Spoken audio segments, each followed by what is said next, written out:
and have witnessed a growing trade volume. Next is the acting president of the Republic of the Union of Myanmar, Min Aung Hlaing. China and Myanmar enjoy long-standing friendship. The two countries established diplomatic ties on June 8, 1950, and this year marks the 75th anniversary. The two countries have steadily advanced their friendly relations. They are actively building the China-Myanmar community with a shared future. During World War II, Chinese expeditionary forces fought Japanese aggressors in Myanmar, then known as Burma. They safeguarded the passage to southwestern China and supported the people of Myanmar in their fight for independence. And next is Speaker of the National Assembly of the Republic of Korea, Woo Won-sik, and his wife. China and South Korea are neighbors and cooperative partners. The two countries established diplomatic ties in 1992 and elevated relations to a strategic cooperative partnership in 2008. China is the largest trading partner of South Korea. South Korea is the second largest trading partner of China. The two countries have 228 pairs of sister provinces and cities. The Chinese people fought side by side with the Koreans to resist Japanese aggression and colonialism. The old site of the Provisional Government of the Republic of Korea has been preserved in China. Next is the President of the Republic of Maldives, Mohamed Muzu. The president made his first state visit to China in January 2024 and was the first foreign leader to visit China that year. The two heads of state upgraded their relations to a comprehensive strategic cooperative partnership. Trade cooperation between the Maldives and China began in 1981. Since then, they have maintained good momentum, with tourism a significant part. Chinese tourists comprise the biggest share of Maldives' international tourism. They have expanded exchanges and cooperation in key sectors such as education, culture, and health. Now, Prime Minister of the Republic of Armenia, Nikol Pashinyan. Also accompanying him is his wife. China and Armenia have maintained healthy and stable momentum in bilateral ties since establishing diplomatic relations in 1992. Their ties were upgraded to a strategic partnership on August 31st, when Chinese President Xi met with Prime Minister Pashinyan in Tianjin. In 2024, bilateral trade rose 15% to $1.8 billion. In January 2020, their mutual free visa policy took effect. The two nations enhanced their connectivity by launching their first direct civilian flights in September 2024. Walking on the red carpet right now is the Prime Minister of the Slovak Republic, Robert Fico. In 2024, he paid a visit to China as the two sides celebrated the 75th anniversary of diplomatic ties. And during that visit, China and Slovakia elevated their relations to a strategic partnership. China and Slovakia have maintained a positive momentum in the development of their relations and steadily expanded their cooperation in various fields. Slovakia was a guest of honor in the fourth China Central and Eastern European Countries Expo in Zhejiang Province this May. And as the Second World War dragged on, the Slovaks launched a resistance movement against Nazi Germany. With unremitting courage and determination, the Slovakian people contributed to victory in the World Anti-Fascist War. If you're just joining us here on CGTN, you're looking at live pictures of the Tiananmen Gate near Tiananmen Rostrum, where international dignitaries have been arriving. We've been tracking the arrival of heads of state and government for you right here on CGTN. And the motorgates keep pulling up. International dignitaries are arriving at the red carpet rolled out in their honor.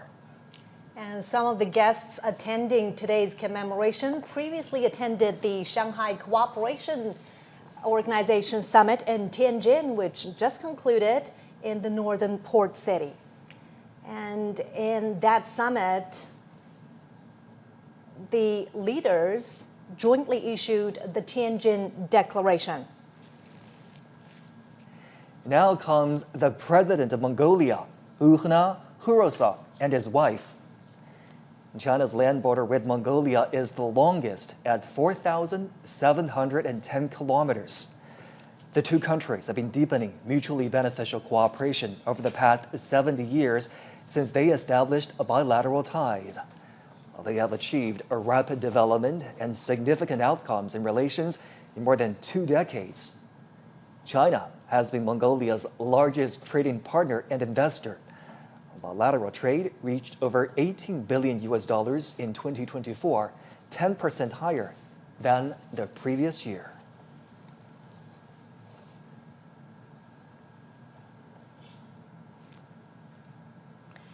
And this is the president of Turkmenistan, Serdar Berdimuhamedov. In 2023, China and Turkmenistan established a comprehensive strategic partnership and announced that they will build a community with a shared future at a bilateral level. Trade volume has reached nearly $5 billion in the first half of this year. China and Turkmenistan have jointly built 3 gas pipelines connecting China and Central Asia.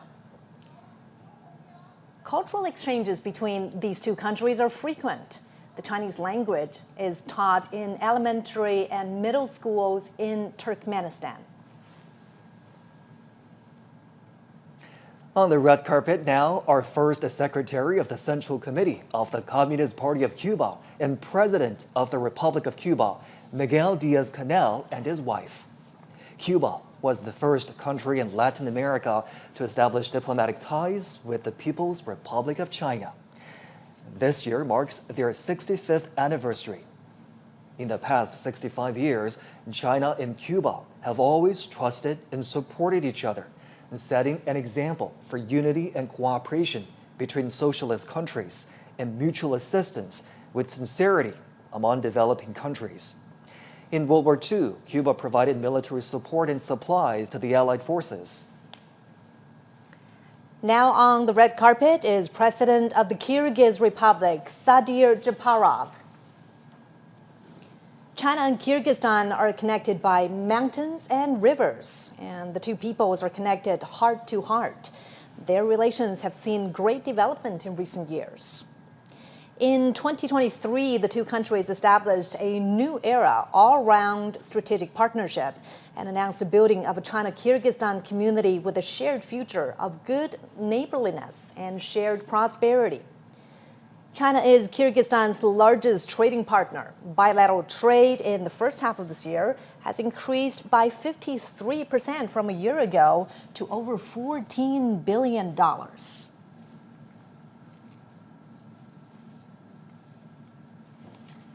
You're watching live pictures now from the Tiananmen Gate, where international guests are arriving for a welcome ceremony here.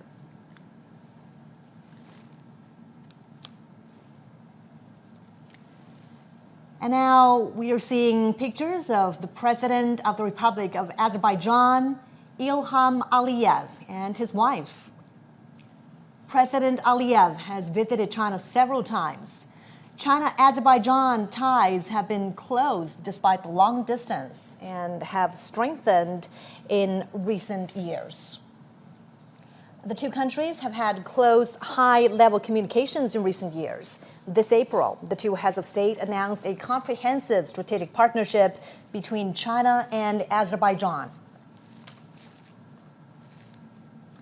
And on the red carpet now are Prime Minister of Malaysia, Anwar Ibrahim, and his wife.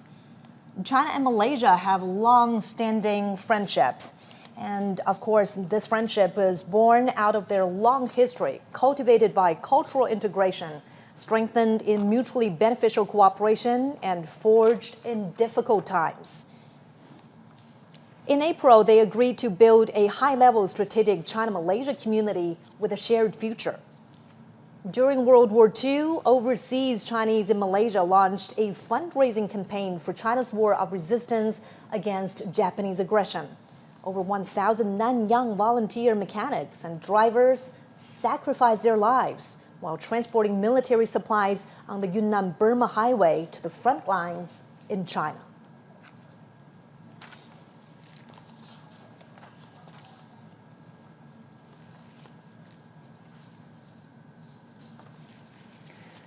Now you're looking at live pictures at the Tiananmen Gate, where international dignitaries are continuing to arrive for a red carpet that's rolled out in their honor. The Tiananmen Gate is just north of the Tiananmen rostrum.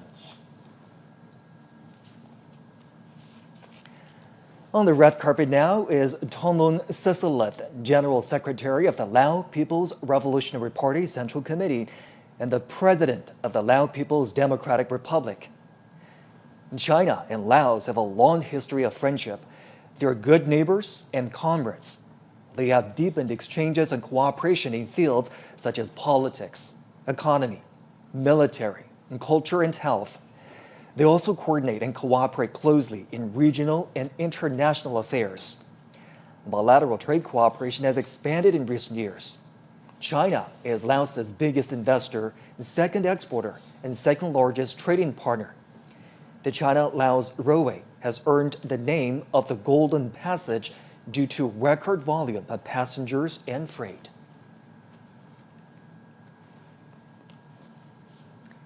We're watching live pictures from the heart of Beijing, from inside the Forbidden City, the Tiananmen Gate, where the red carpet is rolled out for international dignitaries attending the commemoration to mark the 80th anniversary of China's victory in the Chinese People's War of Resistance against Japanese aggression, as well as the World Anti-Fascist War.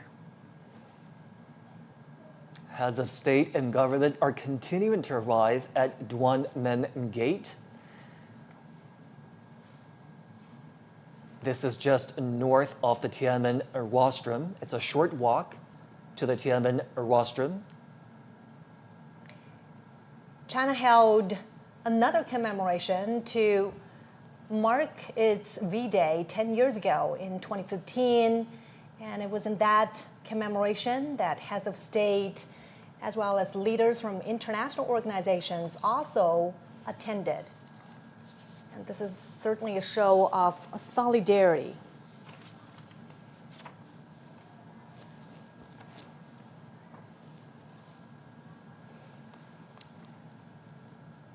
And we're moments away now from the commemoration. It's going to begin in less than an hour.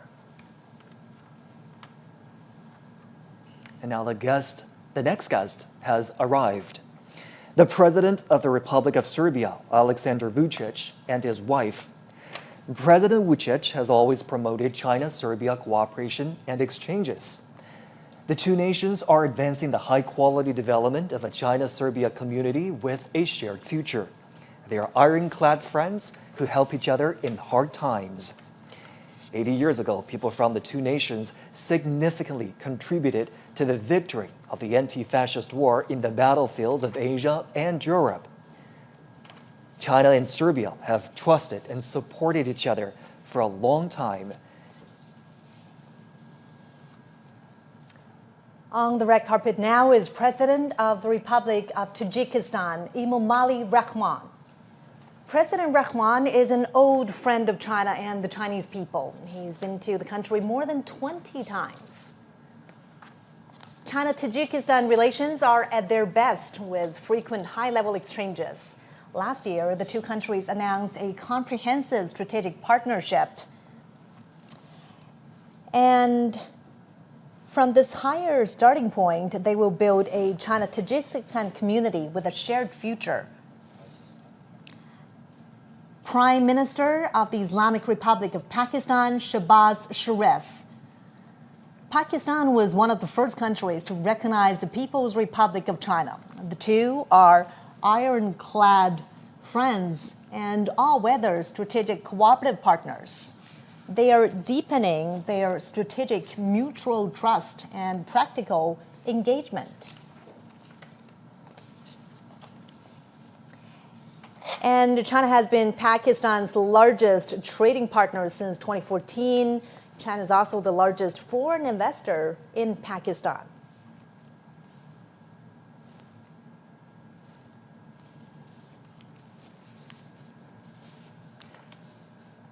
Next, the President of the Republic of Belarus, Alexander Lukashenko. This is Lukashenko's 16th visit to China. China and Belarus have treated each other with sincerity and trust.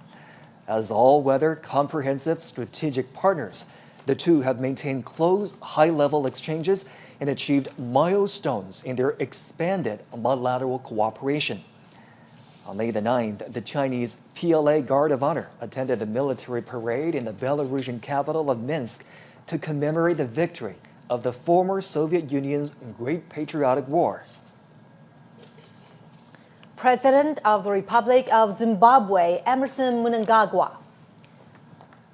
In 2024, President Mnangagwa made a state visit to China and attended the China-Africa Cooperation Forum Summit in Beijing. He did his military training in China in the 1960s and had the deep bond with the Chinese People's Liberation Army. The two countries and the two parties share similar thoughts. Now, President of the Islamic Republic of Iran, Masoud Pezeshkian, and his daughter, Zahra Pezeshkian. China and Iran have a long-standing friendship. In their 54 years of diplomatic ties, their relations have always been stable and healthy. In 2016, Chinese President Xi Jinping made a state visit to Iran. The two countries established a comprehensive strategic partnership.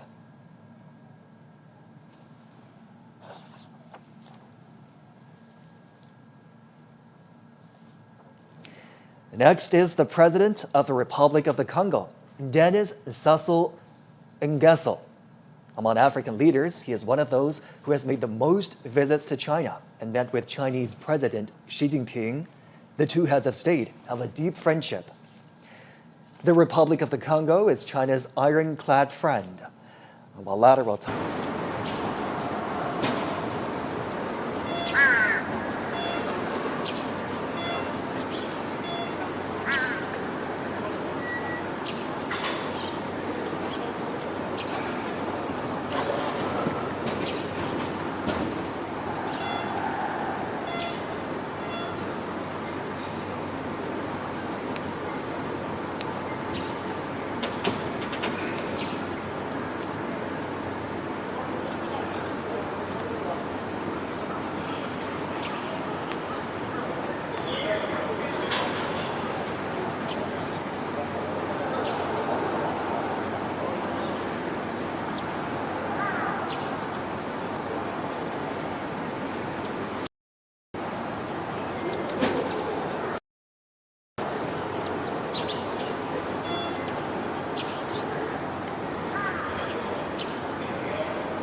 Добро пожаловать, пожалуйста.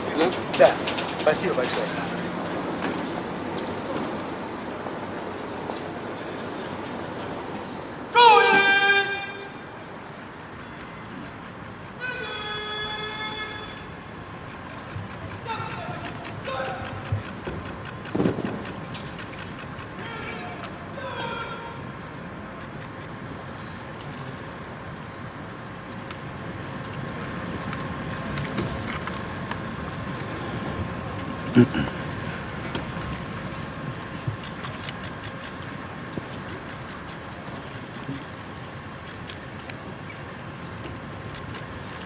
罗塞夫第一个。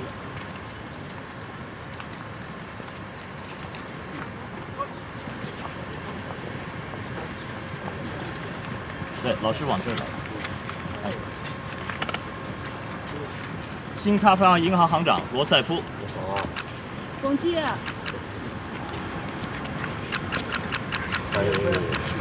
非常高兴，主席。Seja bem-vinda. Muito prazer, bom dia. 非常感谢，非常荣幸。新西兰前总理约翰基。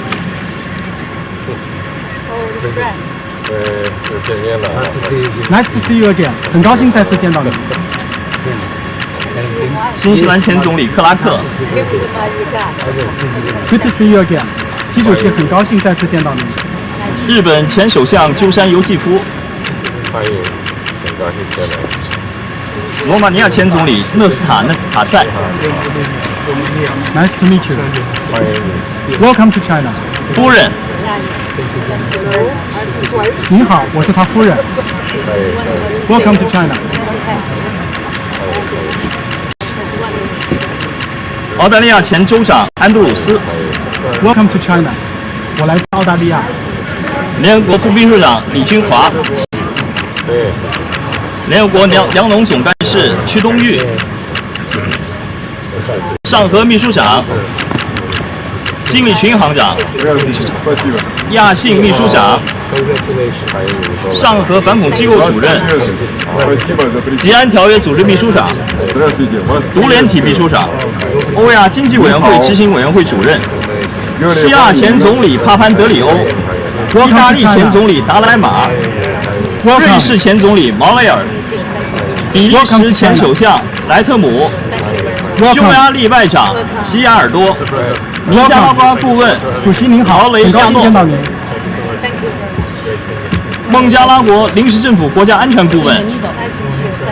早上好。文莱皇家武装部队司令。早上好，主席。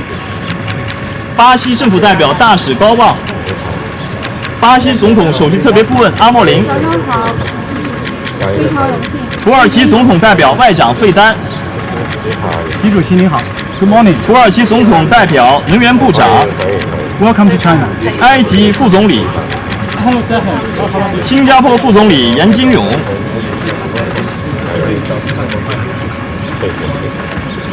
委内瑞拉全国代表大会主席罗德里格斯。保加利亚副总理扎菲罗夫。Welcome。我来自保加利亚，很高兴见到你。东帝汶议长费尔南达。韩国国会议长吕元直。我想在看看你的。希望有一个很好的结果。欢迎你。尼泊尔总理奥利。很高兴再见。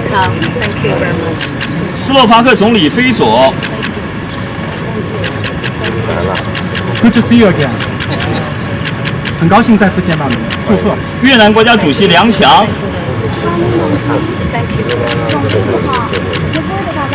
伊朗总统及女儿。米昂莱代总统。阿塞拜疆总统和夫人。马尔代夫总统。Welcome to China again。很高兴再次见到你。武契奇总统和夫人。高兴见到您。蒙古总统和夫人。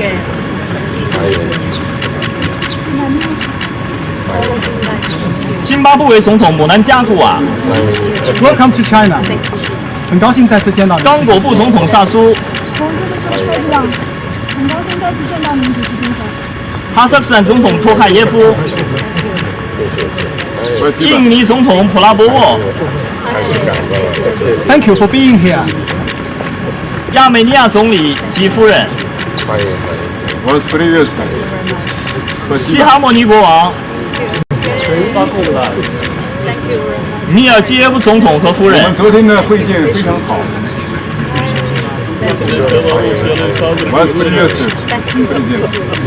卢卡申科总统，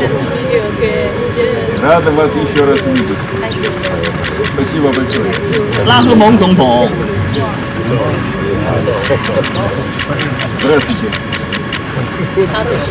扎帕罗夫总统，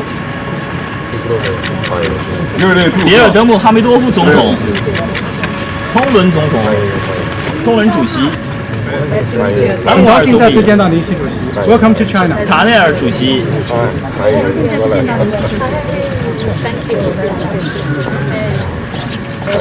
Welcome to China。总书记。欢迎你的，很高兴见到主席先生。반갑습니다。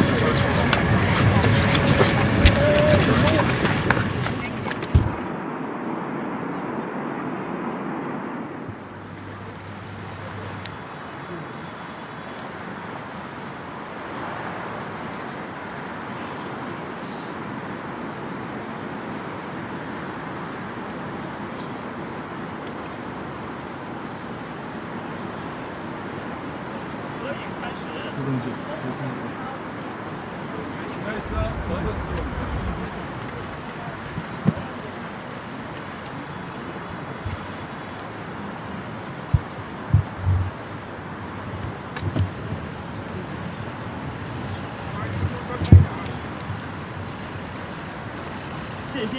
Thank you. Спасибо. Давайте вместе идем.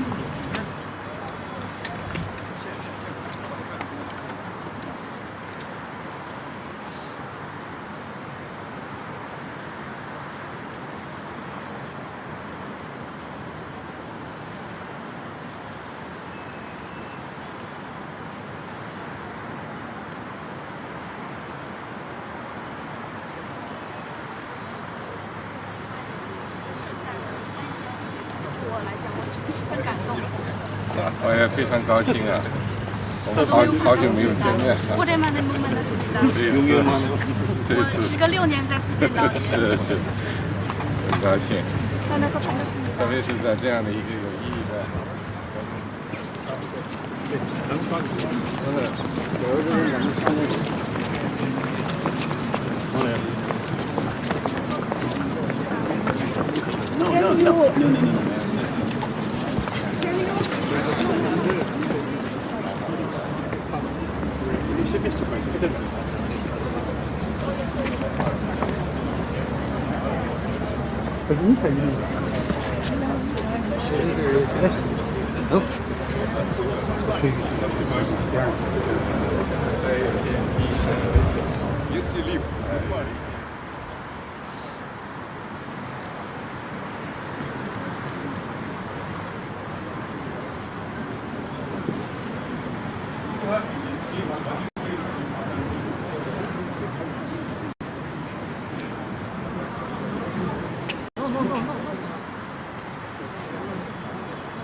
А сегодня говорят, что 70 лет это еще ребенок.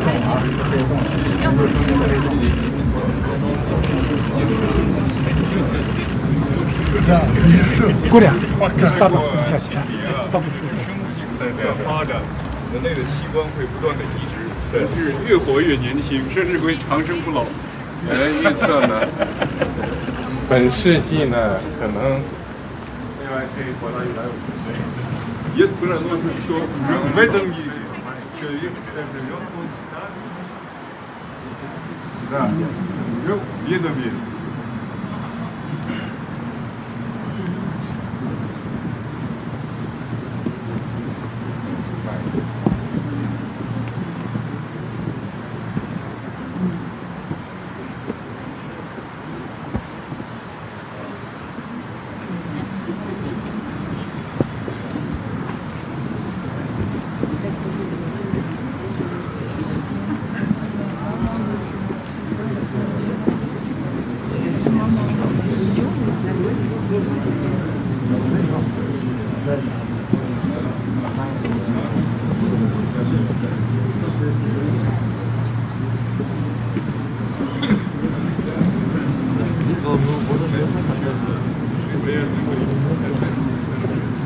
也是一个非常隆重的、热烈的仪式。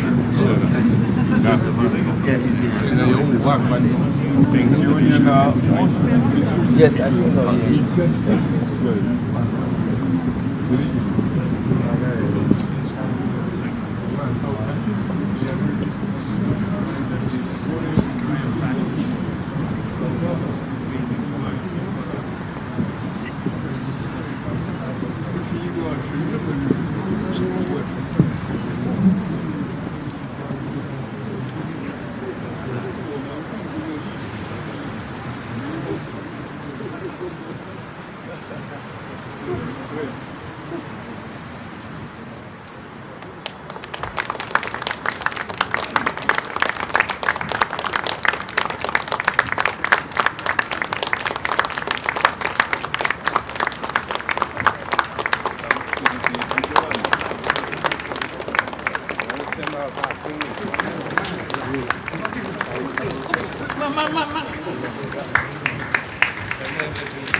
七四军老战士孙秉辰99岁，八路军老战士张平100岁，八路军老战士刘世业94岁，八路军老战士傅英102岁，华南游击队香港老战士罗敬辉94岁，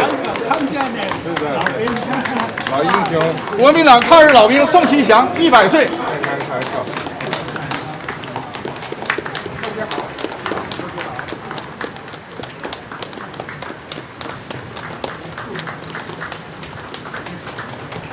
都来了。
but they were true representatives of the Chinese nation, true representative of the Chinese culture and the Chinese civilization.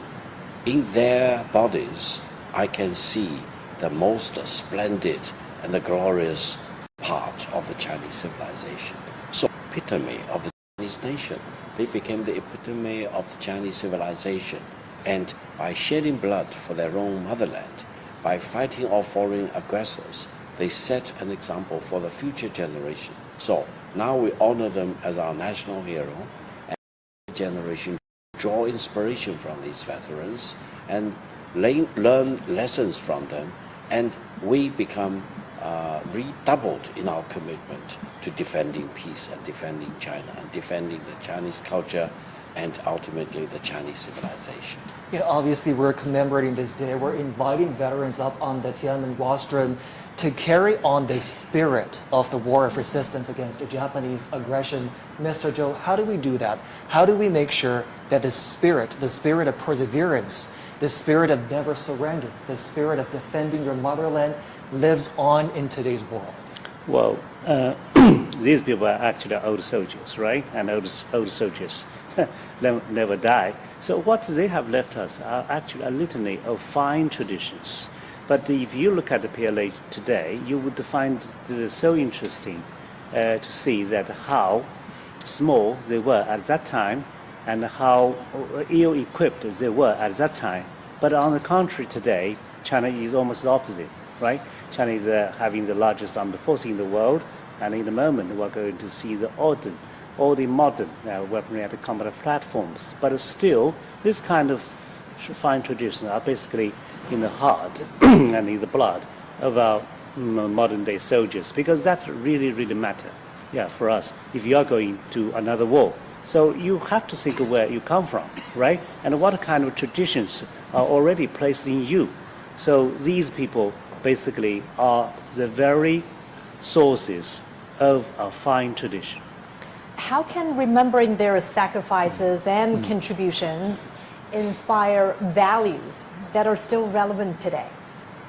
Professor Gao. Well, I think they are the true Chinese nationals and our heroes. But allow me to mention, behind these veterans, I also see those who fell on the battleground, who really sacrificed their lives for the Chinese nation. So I think we not only see these veterans who are the true representative of those heroes fighting against Japanese aggressors, but they are also representatives of all the millions of the Chinese soldiers who shed their blood, who sacrificed their life, and they too become the national heroes for the current generation of the Chinese nation and the future generations. And I think by honoring them, we honor ourselves, we honor our national history and our Chinese civilization, and we honor peace. That is the most important thing. You know, we talked about international solidarity towards ending the Second World War, and the international solidarity is also present today with the turnout of those international dignitaries that have arrived in Beijing. You're looking at live pictures of the Tiananmen Square that's fully decorated for the commemoration today. There are the year-marking installations that show the years 1945 and 2025.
Today is September 3rd.